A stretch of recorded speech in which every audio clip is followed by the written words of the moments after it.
Bonjour à tous, bienvenue sur ce rendez-vous avec Monseigneur Dupont. Nous allons traiter plusieurs sujets, dont les catéchumènes, qui sont de plus en plus nombreux, même ici en Mayenne.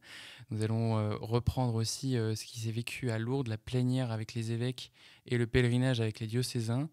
Nous allons apprendre à découvrir le comice missionnaire, nouvel événement dans le Nord Mayenne, dans l'espace missionnaire. Nous retrouvons tout de suite notre évêque. Bonjour Monseigneur.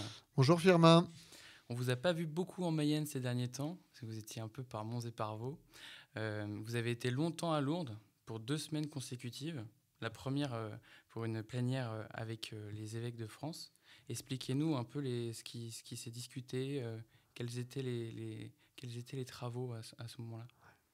Alors c'est vrai que j'ai pas été, pendant 15 jours, j'étais absent de la Mayenne. Je Oui, rebondis tout à sur ce fait. que vous dites c'est un peu facile de dire que la Mayenne m'a manqué, mais quand même, au bout de 15 jours, j'étais plus lourdais que mayennais, ça n'allait pas. Alors c'est vrai que ma première semaine d'absence, j'étais à Lourdes avec tous mes confrères, évêques de France, donc pour l'assemblée plénière, il y en a deux par an, et donc une au printemps.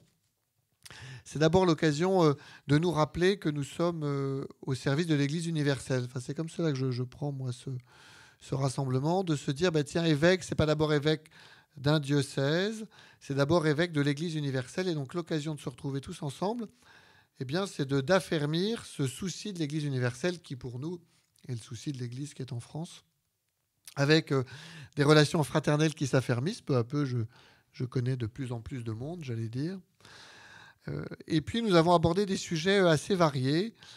D'abord, nous avons fait un point d'étape sur la prévention des abus dans l'Église, 2 ans après des groupes de travail qui avaient rendu leurs travaux en 2023. Nous faisions le point, donc occasion de balayer un peu tous ces enjeux, que cela soit de la formation des futurs prêtres, des futurs évêques, de la prévention dans les milieux où on accueille des jeunes, aussi de l'accompagnement des personnes victimes, mineurs ou majeurs. Donc vraiment tout un panel, et avec la particularité cette année de pouvoir accueillir pas mal de collectifs de victimes. Alors c'est toujours un petit peu rude, mais c'est l'occasion vraiment ensemble d'avancer. Et puis un autre sujet dont je garde mémoire, qui peut sembler plus futile, mais qui, dans les années qui viennent, va être important, c'est celui de l'intelligence artificielle. Comment est-ce que nous, évêques de France, Église catholique en France, on a, j'allais dire, prendre notre place dans ce monde-là pour pas déléguer à ChatGPT et consorts, quand on tape qui est Jésus-Christ, la réponse. Comment nous avons de nos ressources catholiques, peut-être en lien avec les universités catholiques, notamment en France, à permettre que des datas catholiques puissent répondre à ces questions aujourd'hui nombreuses dans notre temps. Donc c'est vraiment un bon moment fraternel, et qui plus est à Lourdes. Alors Lourdes est très chère à mon cœur, mais je trouve que c'est l'occasion de se retrouver ensemble à la source, j'allais presque dire. Et il y a des évêques qui ont des missions spéciales. Est-ce que vous en avez une, vous, particulièrement?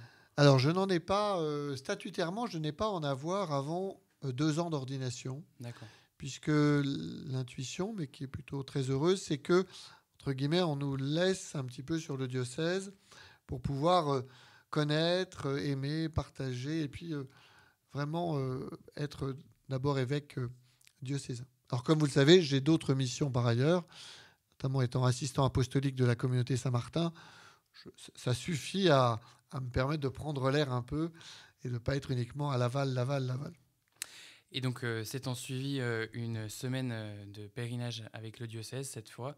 Moi, là, j'avais une question, parce qu'en fait, finalement, ce pèlerinage, il revient chaque année. On vit globalement les mêmes choses. En quoi est-ce pertinent d'avoir ce pèlerinage chaque année pour revivre les mêmes choses? Alors je vais vous dire spontanément, vous savez, on va à la messe tous les dimanches et c'est globalement les mêmes choses aussi. C'est-à-dire qu'on part en vacances souvent l'été, je ne vais pas dire que c'est les mêmes choses, mais parfois on va dans les mêmes lieux. Donc en fait, la répétition n'est pas mauvaise en soi. Mais il me semble qu'à Lourdes, quelque part, nous prenons un bain d'évangile. C'est vraiment à Lourdes, 800, nous étions un peu plus de 800, les malades au centre, les prêtres, des diacres, des laïcs. Et puis, je dirais, nous n'avons qu'à vivre l'évangile. Et ça, ce bain-là est rafraîchissant d'une certaine façon, nous redynamise. Et puis ce bain-là nous permet de faire aussi l'expérience de notre foi. Et cette expérience-là, certains vont à Lourdes tous les ans. Et c'est très heureux. Et puis d'autres viennent à Lourdes une année particulière parce qu'ils le peuvent. Et j'allais dire, ils profitent de ce bain que les uns et les autres qui viennent tous les ans, dont je suis, réalisent. Et donc, c'est vraiment pour moi un lieu missionnaire, un lieu vraiment de remise du diocèse au Seigneur. Et puis, j'aurais pu commencer par ça. C'est l'occasion de répondre à l'appel de la Vierge Marie. Elle nous a demandé de venir en procession. Alors, les Mayennais qui aiment bien la Vierge Marie, leur évêque en tête, vont chaque année à Lourdes. Et je trouve que c'est très heureux. Même j'encourage même à pouvoir développer ce pèlerinage, notamment envers les jeunes, en direction des jeunes, collégiens, lycéens. Mais aussi, j'invite particulièrement les catéchumènes ou ceux qui viennent d'être baptisés, les néophytes, à se rendre à Lourdes. Là, à Lourdes, on fait l'expérience de l'Église et une expérience de foi, d'espérance très évangélique. Enfin, tout est donné à Lourdes. Et des voyages, vous allez continuer à en faire puisque vous allez partir très bientôt en Turquie avec les jeunes prêtres de la province. Pourquoi ce voyage ? Alors, parce que nous fêtons cette année le 1700e anniversaire du concile de Nicée, qui est le premier concile œcuménique. Souvent, on connaît celui de Vatican II, qui est un concile œcuménique, c'est-à-dire un concile universel. Et ce concile a défini, a rappelé la divinité de Jésus. Certes, il est homme, mais il est aussi Dieu. Et c'est ce concile qui a commencé à forger le grand credo que l'on dit à la messe chaque dimanche. Et donc les jeunes prêtres de la province de Rennes, c'est-à-dire Bretagne, Pays de Loire, on avait choisi de pouvoir faire ce pèlerinage, aussi ce voyage d'études en Turquie, puisque Nicée, j'aurais pu commencer par là, est en Turquie actuelle. Donc il y avait besoin d'un évêque accompagnateur, j'étais disponible. Je me suis dit, d'abord, c'est l'occasion de rencontrer ces jeunes prêtres, de pouvoir un peu sentir ces jeunes prêtres dans notre province, les accompagner, leur apporter ce que je peux comme évêque de Laval. Voilà la motivation et donc la raison de ce séjour en Turquie qui s'annonce. Un événement se monte aussi, c'est une innovation ici au diocèse de Laval, qui s'appelle le Comice missionnaire, le 6 juillet prochain. C'est un événement festif qui aura lieu donc, dans l'espace missionnaire. En quoi cet événement, monté de toutes pièces pour la première édition cette année, est un appel à évangéliser aux périphéries ? Alors d'abord, comme vous l'avez dit, c'est un événement festif.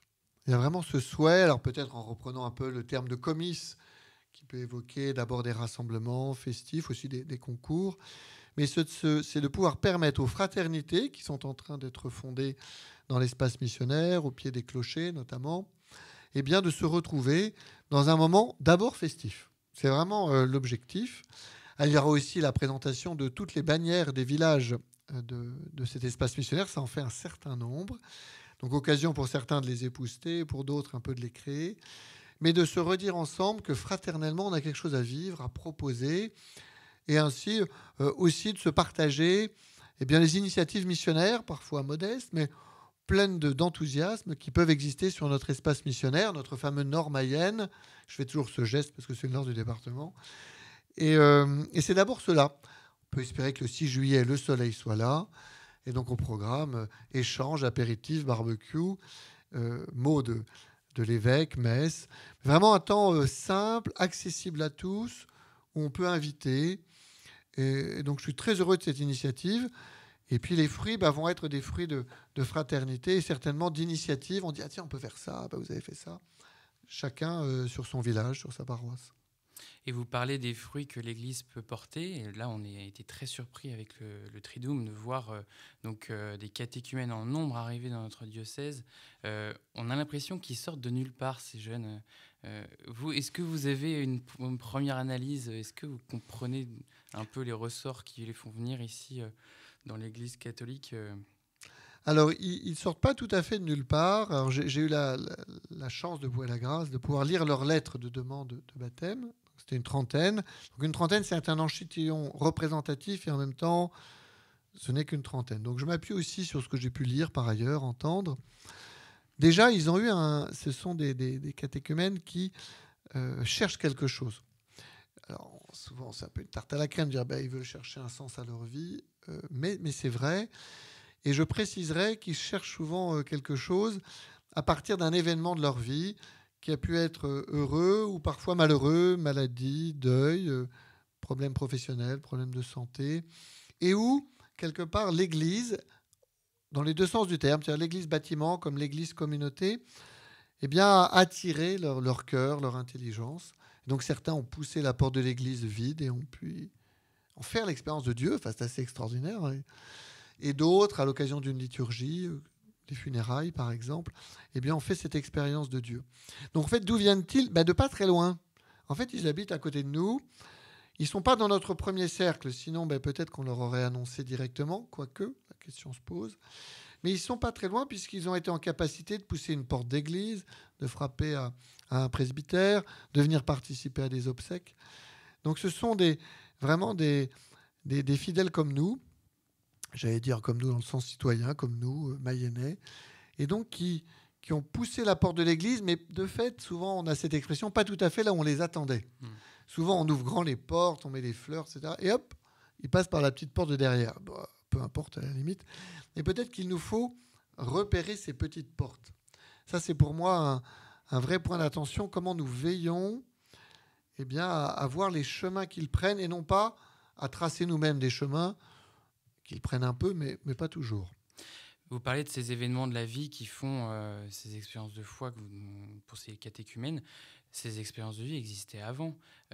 Pourquoi désormais l'Église les accueille mieux? Est-ce que l'Église est devenue glamour? Mais je ne suis pas sûr. Je ne suis pas sûr qu'elle soit plus devenue glamour. Elle a un peu changé peut-être, mais pas tant que ça.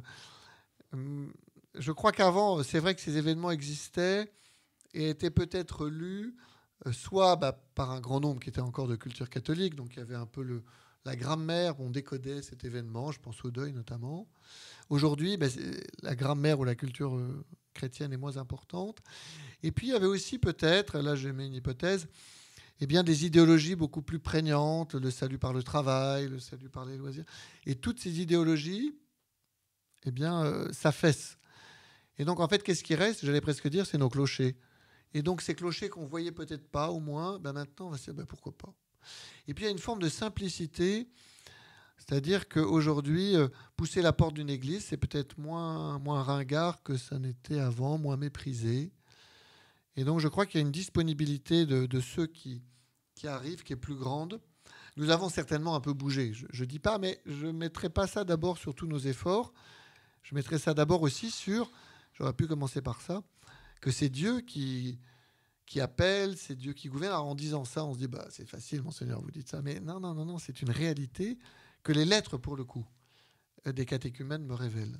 C'est Dieu qui les appelle et qui les appelle par leurs amis. Je suis frappé par le fait que ce sont des amis qui les ont invités, qui leur ont parlé, à qui ils se sont ouverts. Donc quelque chose de très horizontal et peut-être d'un peu moins descendant. Je suis aussi frappé, alors ça affleure, mais peut-être pas de façon massive en Mayenne, par l'influence, c'est le cas de le dire, des influenceurs cathos. Mais certainement qu'ils se renseignent aussi par ce biais-là. Tout le défi pour nous, c'est comment ça atterrit dans le monde réel. Mais ça le fait. Ils poussent la porte des presbytères, ils vont voir un prêtre dans une paroisse avec une simplicité presque déconcertante. Ils n'ont pas peur. Et c'est pour moi un beau signe d'espérance de tous ces catéchumènes, et notamment ceux, bien sûr, qu'on a baptisés, mais nous en baptiserons plus dans les années qui viennent. Est-ce que, justement, donc, avec ces choses qui arrivent, est-ce qu'il y a une réforme de structure qu'il faut envisager? Parce que j'ai appris récemment qu'un catéchumène égale une équipe d'accompagnement. Donc là, si les catéchumènes augmentent, il faudra pléthore de bénévoles. Oui, et il faudra que toute la paroisse s'y mette. Et en fait, c'est ça, à mon avis, que le Seigneur nous demande. C'est-à-dire que l'accompagnement des catéchumènes ne soit pas réservé à des spécialistes, parce d'abord, on n'en aura pas assez. Et donc, en fait, il va falloir que tout le monde s'y mette, et tout le monde, j'espère, je rêve un peu, va être renouvelé dans l'accompagnement de ces catéchumènes. Moi, je rêve de paroisses qui soient uniquement des accompagnateurs de catéchumènes. C'est-à-dire que tout le monde se mette au rythme de l'Esprit Saint qui œuvre dans ces catéchumènes, et donc en faisant cela, se convertissent. c'est pas tant une réforme de structure, certainement qu'il faut. Mais moi, je reste favorable à l'allègement des structures. Mais qu'on se dise, bah, tiens, l'énergie qu'il faut mettre, c'est suivre le Seigneur. Il nous donne des catéchumènes. À nous de tous nous y mettre. Il y aura des spécialistes. C'est-à-dire qu'il y en a qui seront peut-être plus à l'aise que d'autres. Mais j'appelle à ce que tout le monde s'y mette. Et notamment, c'est mon intuition, dans le Nord-Mayenne, là. Et bien que nos fraternités, leur premier rôle, c'est d'accompagner les catéchumènes. Le reste, ça suivra. Est-ce que vous sentez un effet Pape François? Parce que vous parliez de portes ouvertes, enfin, une église plus accueillante. C'était un petit peu le leitmotiv du pontificat de notre défunt pape. Ça y participe. C'est pas, en fait, il n'y a pas la solution. Ça y participe. La figure du pape a peut-être déringardisé, a peut-être décomplexé. Je ne pourrais pas en dire plus, mais ce que je sens, c'est qu'il y a aussi un appel, je l'ai pu l'évoquer tout à l'heure, à plus de racines.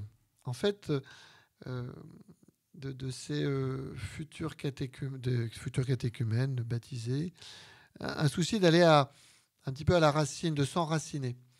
Et quelque part, le pape François, qui reste le pape, qui maintenant monte vers le Seigneur, mais son successeur, eh bien, rappelle tout simplement cette Église catholique qui a 2000 ans, qui certes peut-être parle de façon un peu différente, mais qui est d'abord le fruit de cette œuvre de l'Esprit Saint qu'on appelle la tradition, eh bien, depuis 2000 ans.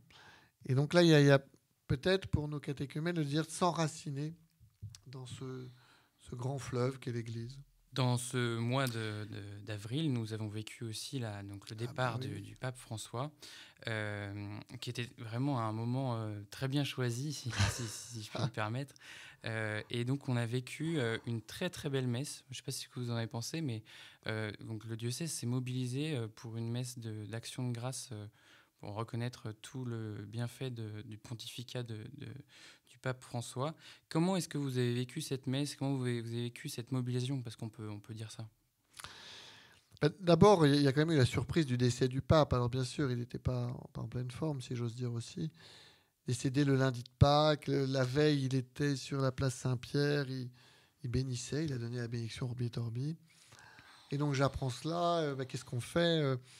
Très vite, il m'est semblé évident qu'il fallait faire une messe d'action de grâce, et relativement vite, voilà, le mercredi, ne sachant pas exactement comment les fidèles allaient répondre, mais nous avions la grâce de ne plus être en vacances. Et puis, ça me semblait tout simplement normal. Et de fait, la cathédrale était bondée, plus que bondée, hein, les gens étaient debout. Et ce qui m'a frappé, c'est qu'on avait vraiment des gens de partout. Beaucoup de jeunes, certes, des paroissiens habituels, et puis des personnes, je dirais, non repérées, non connues. Ça m'a beaucoup frappé, ça a frappé ceux qui m'entourent. Il y avait vraiment de multiples, j'allais dire, motivations pour rendre hommage au pape François. Et donc, c'était une très belle messe, très simple. Certains des prêtres disaient entre eux, il y a un petit côté messe chrismale qu'on avait vécu une semaine avant, de se retrouver en famille. Je crois que j'ai ouvert la célébration comme ça, pour tout simplement confier un grand-père, plus qu'un grand-père, le Saint-Père, à Dieu, reconnaître tout ce qui s'était passé de beau et de bon. Et puis l'originalité, j'ai originalité parce que j'ai souhaité que les personnalités, les élus soient invités, ce qui n'était pas tellement dans nos habitudes d'inviter à nos célébrations. Madame la préfète était là, monsieur le président du conseil départemental, députés, sénateurs étaient là. Et je trouve que c'est heureux que nous puissions aussi ensemble, tout simplement, rendre grâce pour l'œuvre de cet homme qui a marqué le monde. Le fait qu'il soit catholique, bien sûr, a joué, mais pas que. Dans votre homélie, vous lui rendez hommage avec plusieurs points. Vous avez parlé de la fraternité, de l'humanité, puis du discernement, qui ont été les grands points. Je ne sais pas si je suis à côté, hein, mais de son pontificat. Mais en tout cas, moi, je voudrais revenir sur votre finale, ou dire quelle est ma mission. Pourquoi est-ce que c'est important? Parce que je pense qu'il y a des personnes qui ne se sont jamais posé cette question. Pourquoi c'est important de prendre ce temps-là pour dire quelle est ma mission aujourd'hui? Alors, même, je citais le pape François dans cette finale. Alors d'abord, c'est vrai qu'il n'était pas évident de résumer le pape François en 10 minutes. C'était même un peu une gageure. Je crois pas. Mais le citant, le pape François prenait ce constat, c'est je suis une mission. Ce qui n'est pas tout à fait pareil. Je suis une mission, c'est-à-dire que tout simplement par le fait que je sois un homme, une femme, dans ce monde, et bien quelque part, j'ai une mission de fait, mais je la suis d'abord. Je n'ai pas à la choisir. On n'est pas au supermarché. Bah, tiens, moi, je vais plutôt faire ça, plutôt faire ça. J'ai à reconnaître quelle mission je suis. Donc, c'était ça la pointe de la question. C'est-à-dire, qu'est-ce que j'ai à apporter dans ce monde, à l'humanité, apporter autour de moi. En d'autres termes, on pourrait dire qu'est-ce que j'ai reçu, que je vais pouvoir donner, quelles sont mes qualités que je vais pouvoir donner. C'est-à-dire que la mission ne soit pas tant une injonction de l'extérieur, il faut que je fasse ça, une forme d'activisme, mais que ce soit l'occasion pour moi de me dire qui suis-je en fait. Et quelque part, comment je peux répondre à ce que je suis au service des autres. Et je trouve que c'est une bonne question pour les jeunes, mais aussi à certains moments de notre vie, quand on à l'âge de la retraite. Qui suis-je comme mission ? Qu'est-ce que je suis maintenant ? Qui suis-je devenu ? Qu'est-ce que je peux apporter ? Et ça, c'est pour tout le monde. Et quel point du ministère du pape François vous voulez garder pour votre propre ministère ici en Mayenne ? Alors peut-être le premier aspect qui semble le plus évident, c'est la proximité, la simplicité fraternelle. Alors ça me marque parce que j'avoue que c'est quelque chose que j'ai au cœur, que j'essaye de vivre le plus souvent possible. Le fait de m'installer ici tout près de la maison diocésaine, il y avait quelque chose de cet état d'esprit-là. Mais je n'avais pas la prétention de faire comme le pape François. Mais c'est vrai que le pape François a veillé, sachant que je n'ai pas le même caractère que le pape François. Donc je fais ça à ma façon, si j'ose dire.